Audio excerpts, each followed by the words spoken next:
Her story is one of the best known in the Bible. It's hard to find someone who doesn't know who Esther was.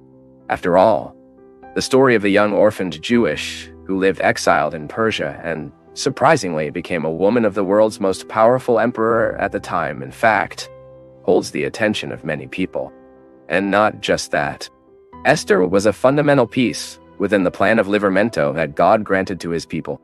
If you do not know, in Esther's days, the Jewish people were under strong threat, at risk of being completely destroyed. So how did all this happen? How did a young commoner of Jewish origin ascended to the post of Queen of Persia and became a protagonist of one of the most beloved stories in the Bible? What is the importance of Esther in the biblical account? Why is it not mentioned in any other historical source about the Persian period beyond the Bible? In this video, you will know Esther's true story and what we can learn from her.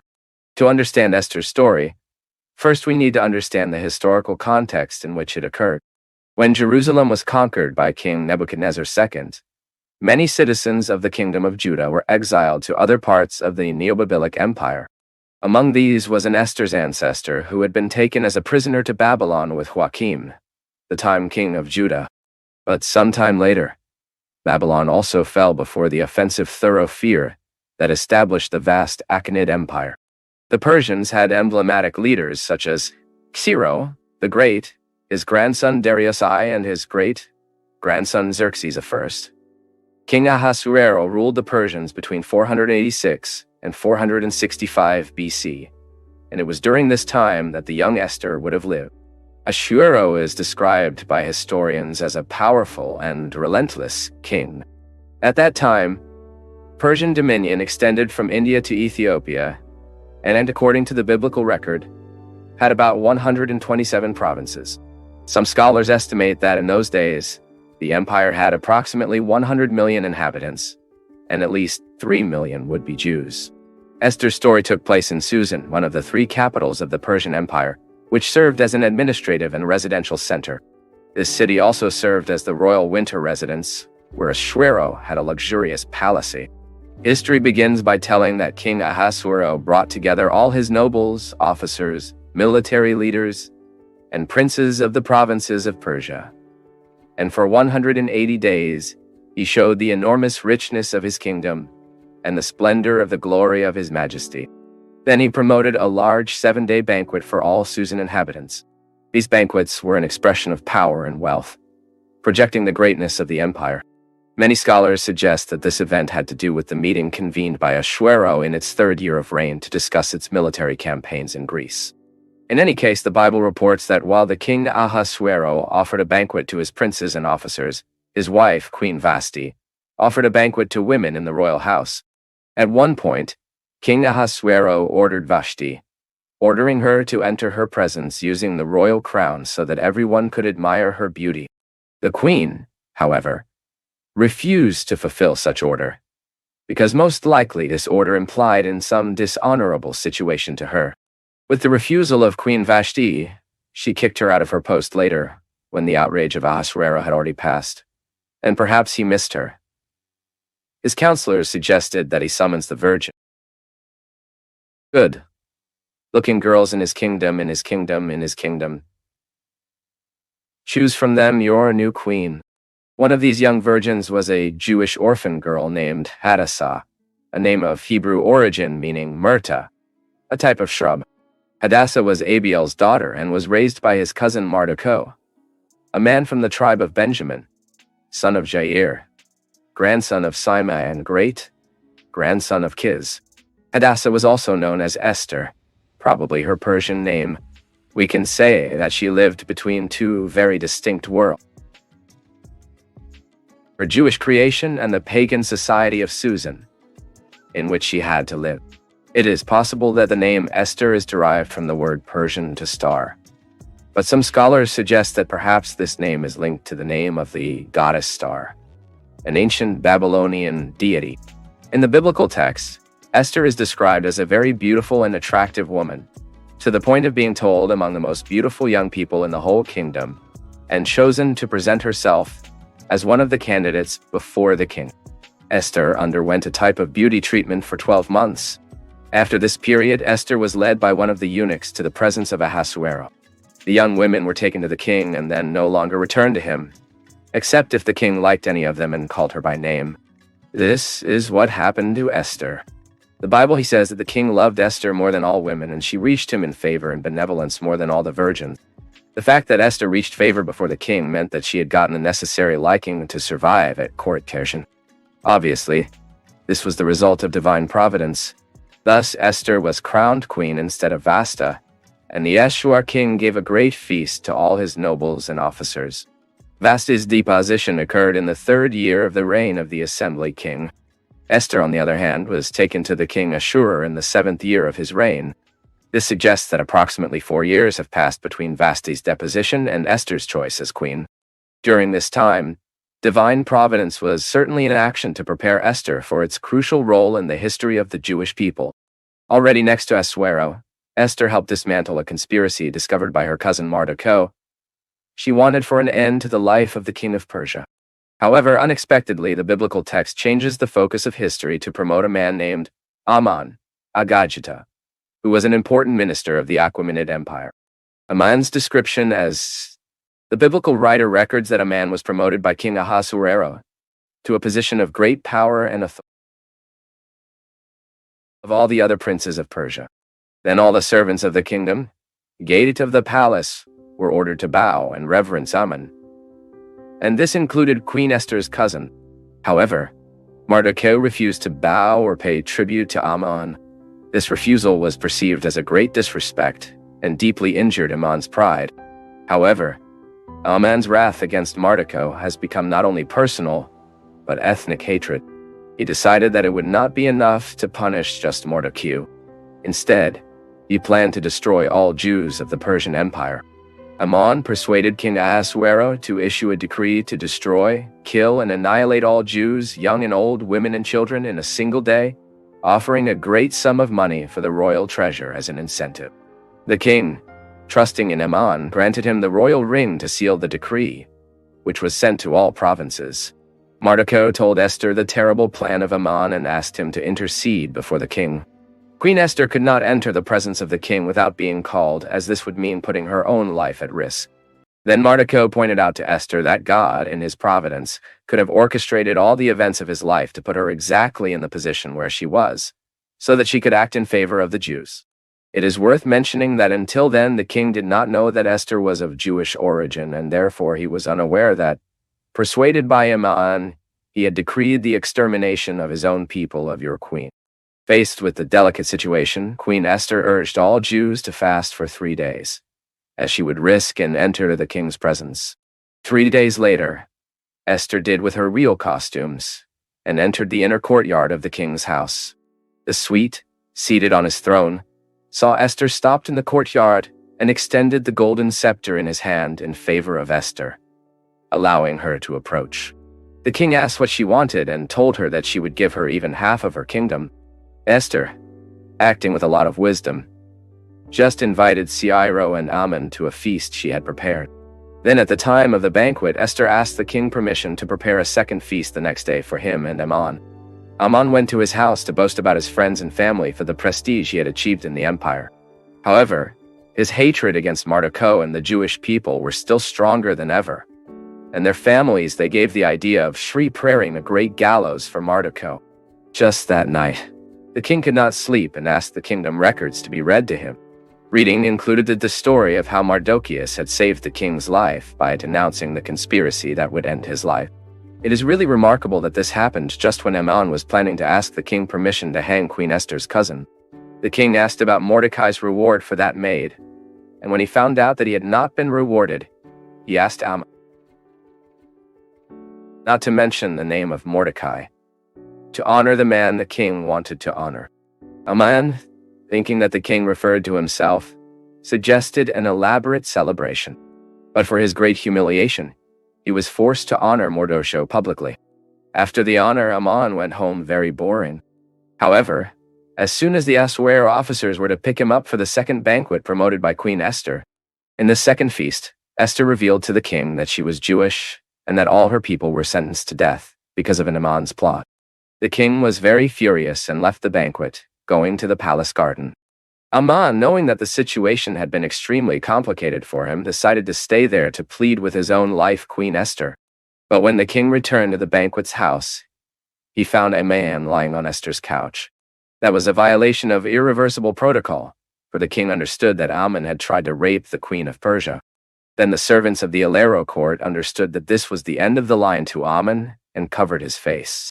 Sometimes it was a custom between the Greeks and Romans to cover the face of a sentenced to death. But among the Persians, this is the only reference of this custom. In any case, Aman was hanged on the very force he had prepared for Mardukil. As the king could not revaging the previous decree, Queen Esther was able to cause a new decree to be published, giving Jews the right to self-defense and to destroy, kill, and annihilate anyone who threatened them.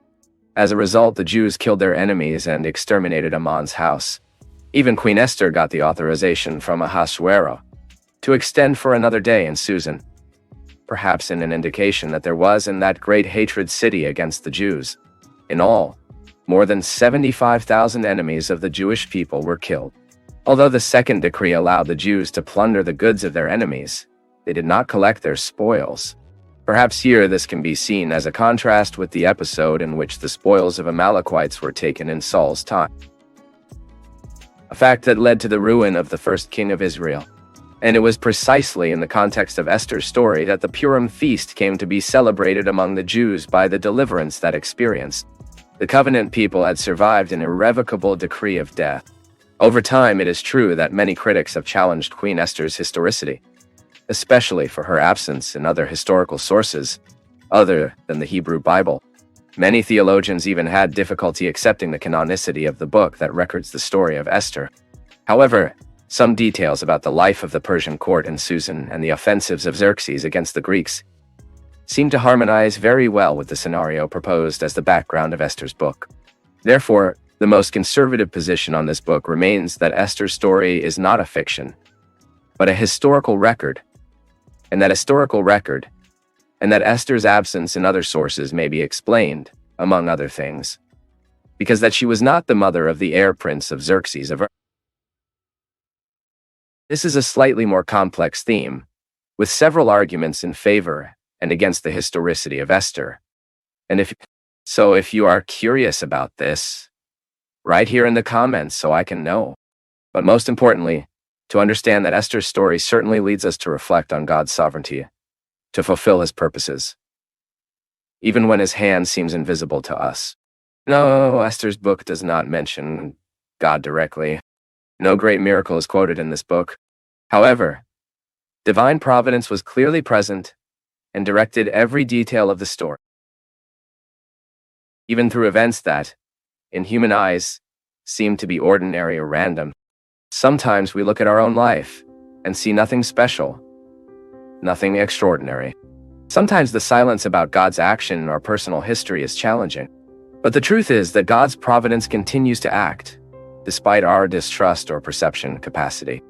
In addition, Esther's story teaches us about the importance of trusting God, even though this puts our own lives at risk, and that we must pay attention to the fact that it is necessary to act wisely, always interceding God so that He directs our actions.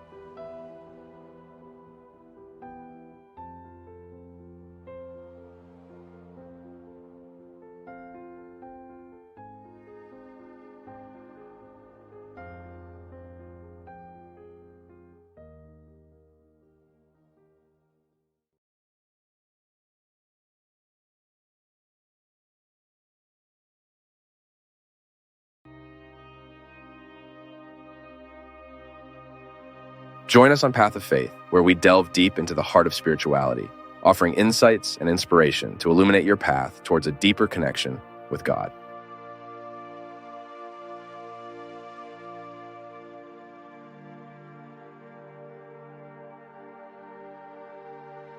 Imagine a mother who did her best to protect her children's honor, even camping for months alongside her bodies. We are talking about Rizpah, a concubine of King Saul of Israel. The story of Rizpah became known in the Bible precisely because of his dedication to protecting the bodies of his dead children. Rizpah was an Avida descendant of Ayah. This means that Rizpah was a foreign woman. The biblical text says that Rizpah was the mother of at least 2 children, Armani and Mephibosheth. And here it is important to emphasize that this child of Rizpah, named Mephibosheth, should not be confused with the Mephibosheth, who was the son of Jonathan. And in this video, you will know everything the Bible says about who Rizpah was, and will understand why its story was marked by the tragedy. To understand who was Rizpah, first you need to know a little about the environment in which she lived.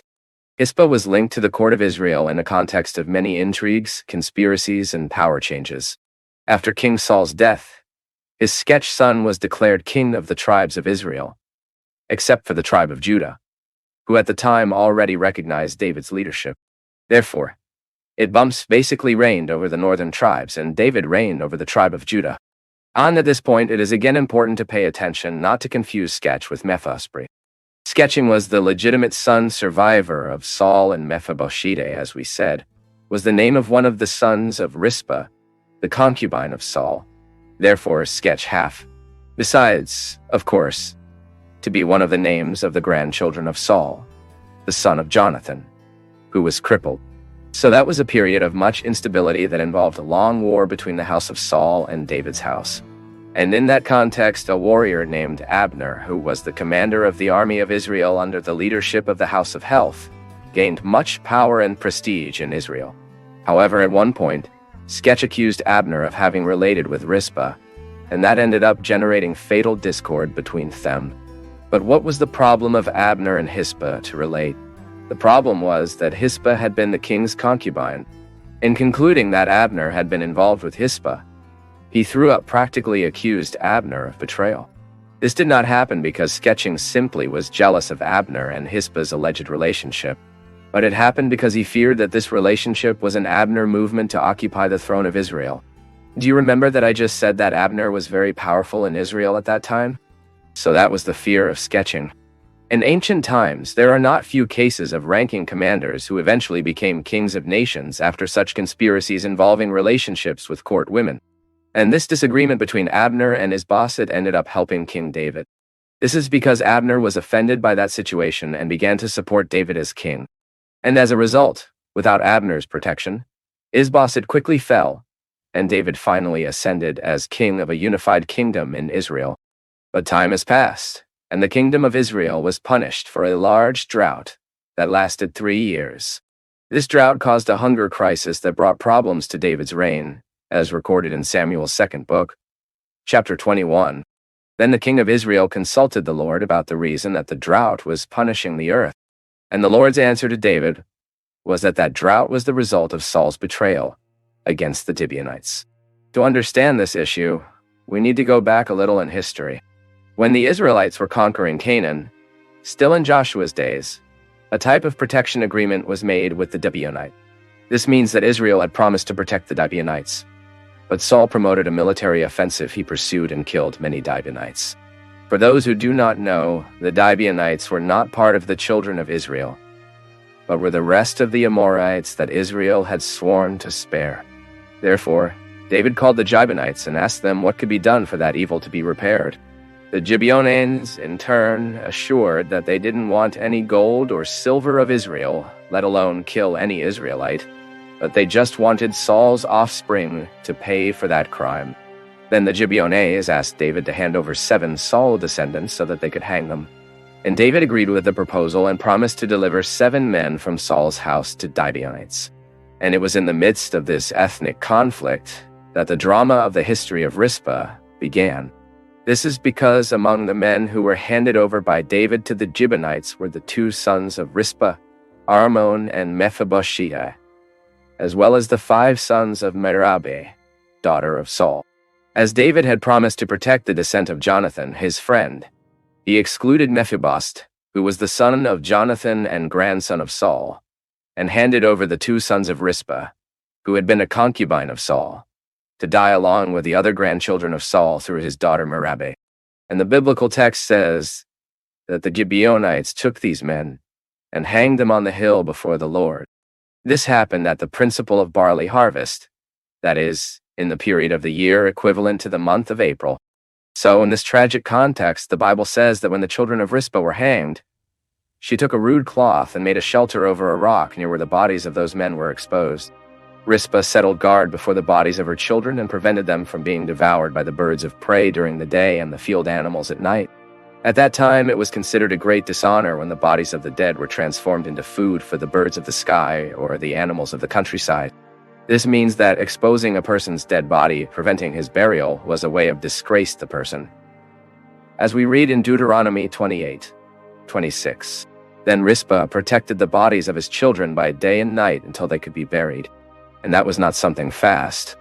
Rizpah has been a tireless protector of her children's bodies from the beginning of the harvest to the beginning of autumn rains in the northern hemisphere, a period of almost 6 months.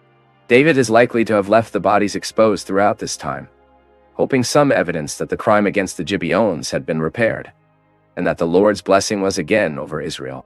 But King David learned of Rizpah's dedication to protecting the bodies of his children, and at this point the biblical text implies that David had the remains of those men collect, and, like the bones of Saul and Jonathan, they were recovered from the residence of Jabes of Led. The bones of those men were buried in a dignified way in the tomb from Saul's family. And it is interestingly, until that moment, the Bible says that the Lord had not changed his attitude toward the land of Israel. That is, hunger still persisted.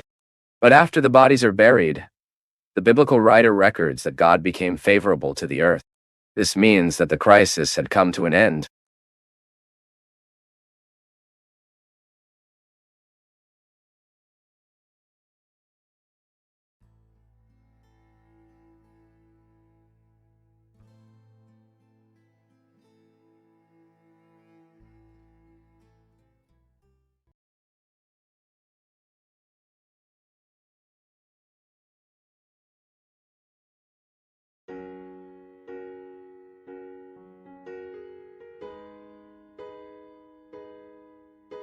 Angel of Death is a common figure in various religions and very popular in people's imagination.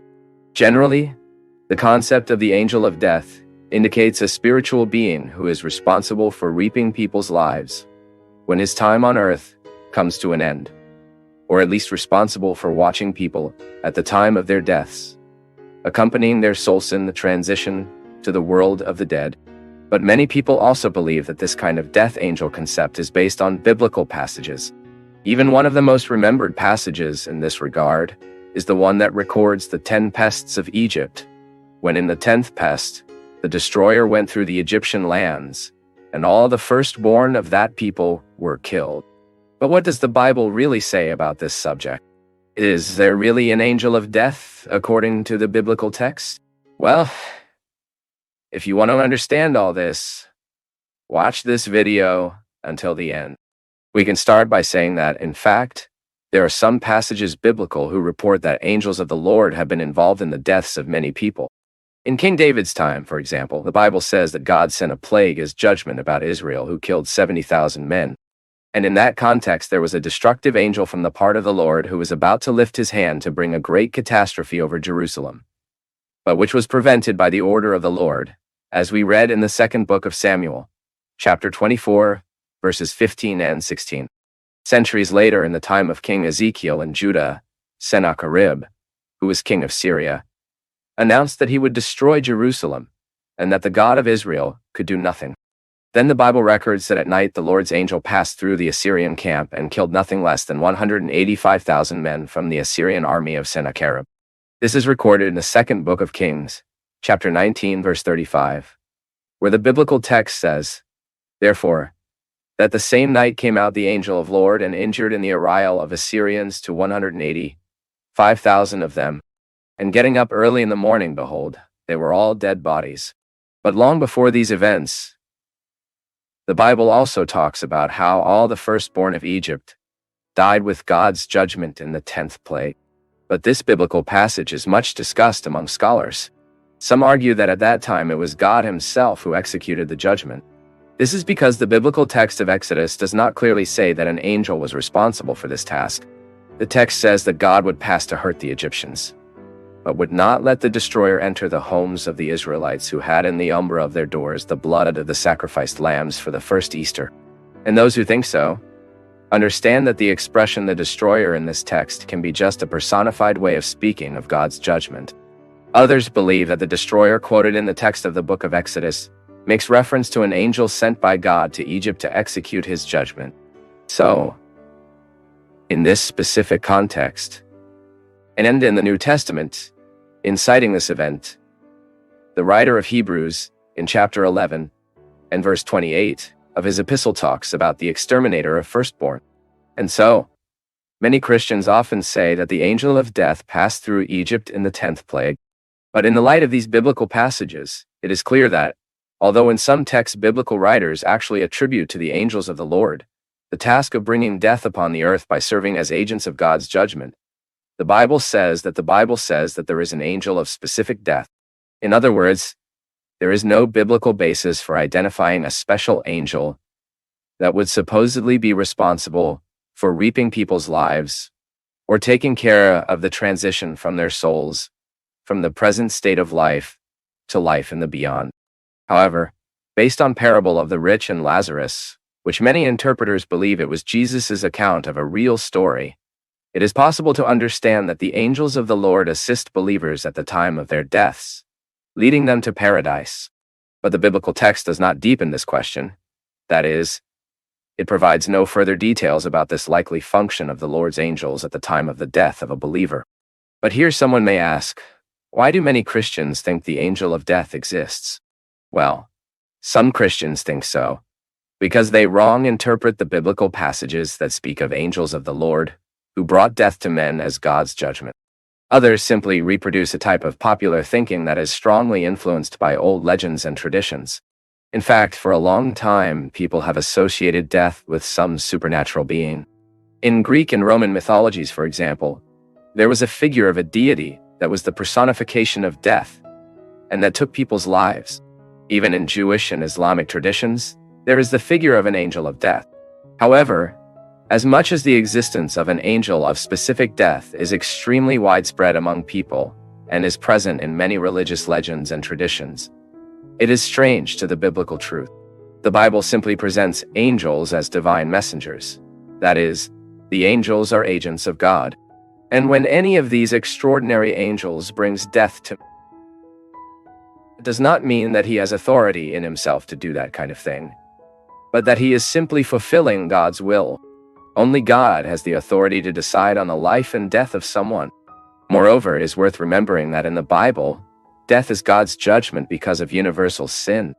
Then, if on the one hand the Bible does not speak of the existence of an angel of specific death, on the other hand, it shows that, on occasion, an angel of the Lord may be the responsible for causing death on the earth.